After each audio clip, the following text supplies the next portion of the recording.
we breathe without even thinking about it all day and all night. However, the power of mindful, deep breathing is amazing. It's free and it's effective.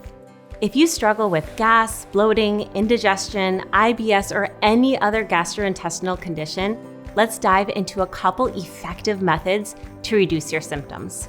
First of all, let's talk about 4-7-8 breathing before meals. In our society, it's common to enter into meals in a state of stress, whether we're nervous about how the food will make us feel, we're eating in front of a phone, computer, or TV screen, or we're simply carrying stressful thoughts with us from the day. This puts our bodies into a state of fight or flight instead of the rest and digest our bodies need to properly break down and digest our food. Putting it simply, no one feels good running from a tiger on a full stomach.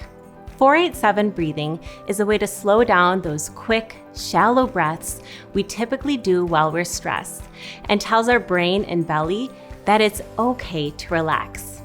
Now let's go through 4-7-8 breathing together. What we'll do is we'll breathe in for a count of 4, hold our breath into our belly for a count of 7, and breathe out for a count of 8. So let's breathe in, 2, 3, 4, hold, 2, 3, 4, 5, 6, 7, and out, 2, 3, 4, 5, 6, 7, 8.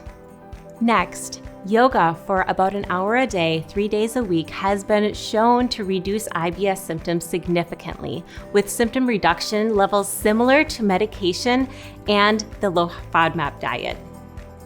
Yoga incorporates stress relief, breath work, and twisting postures that stimulate digestion.